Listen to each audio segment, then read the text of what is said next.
शिव शंभू की कथा सुनाते हैं, पावन कथा सुनाते हैं। बांट के अमृत औरों को खुद विष पी जाते हैं, हम कथा सुनाते हैं। हम कैलाशी उस शिव शंभू की कथा सुनाते हैं, पावन कथा सुनाते हैं। बांट के अमृत औरों को खुद विष पी जाते हैं, हम कथा सुनाते हैं। हे भोले भंडारी तेरी महिमा है न्यारी, हे भोले भंडारी तेरी महिमा है न्यारी।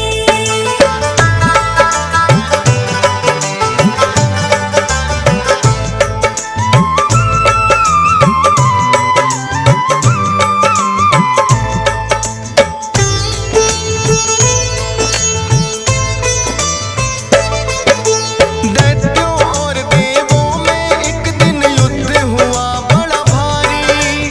दैत्यों के हाथों देवों को मिली थी हार करारी। इंद्र देव का भी जीना है फिर तो सिंहासन, लेकर स्वर्ग का राज वो दानव हुए हैं बड़े प्रसन्न। सभी देवता ब्रह्मा जी की शरण में फिर तो आए, बोले दानव कैसे वापिस राज लौट के आए। ब्रह्मा जी उन्हें विष्णु शरण में लेकर जाते हैं, विष्णु जी फिर सब देवों को ये बतलाते हैं।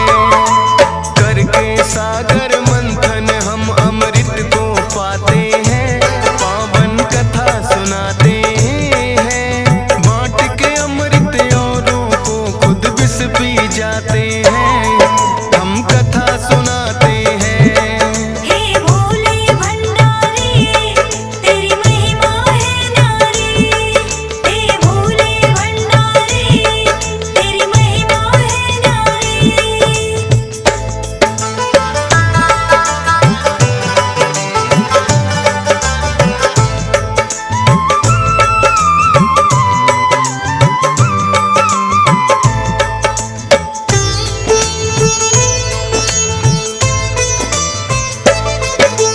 पर सागर मंथन के लिए दैत्यों को बुलाना होगा, मिलकर बांटेंगे अमृत उनको समझाना होगा। बोले ब्रह्मा जी विष्णु को आप करो ये काम, दैत्य राज बलि शायद आपकी बातें लेंगे मान। ब्रह्मा जी की सुनकर बातें विष्णु ने ठाना है, देवों को ये राज स्वर्ग का फिर से दिलवाना है। बलि के पास में फिर तो खुद विष्णु जी आए हैं, सागर मंथन के लिए सारे दैत्य मनाए हैं। चाह में अमृत की सागर मंथन करवाते हैं, पावन कथा सुनाते हैं। बांट के अमृत औरों को खुद विष पी जाते हैं, हम कथा सुनाते हैं। हे भोले भंडारी तेरी महिमा है न्यारी, हे भोले भंडारी तेरी महिमा है न्यारी।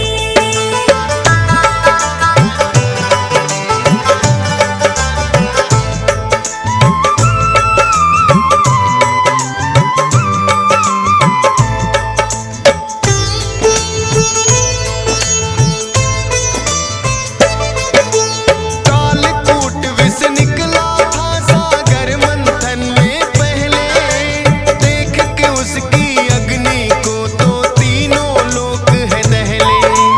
ऐसे भयंकर विष को कोई भी ना अपनाए, मुश्किल की इस घड़ी में सबको शिव शंभू याद आए। नारद जी भोले से बोले आप ही हमको बचाओ, ये सृष्टि बच जाए विष से रास्ता कोई बताओ। सुन नारद की बातें ऐसा रचा है खेल निराला, सृष्टि के उपकार की खातिर सारा विष पी डाला।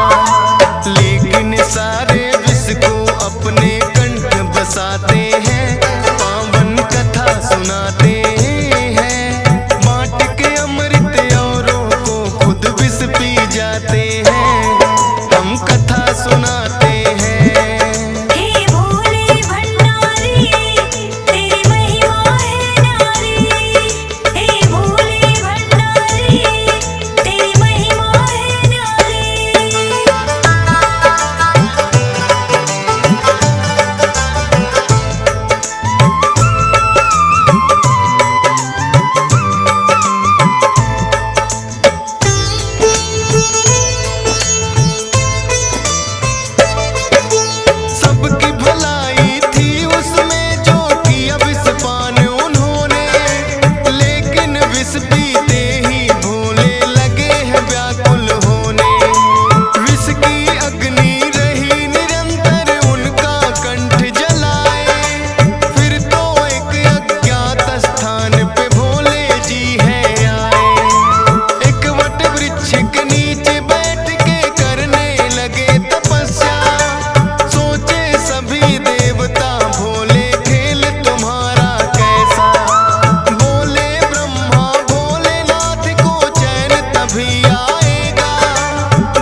मंदिर में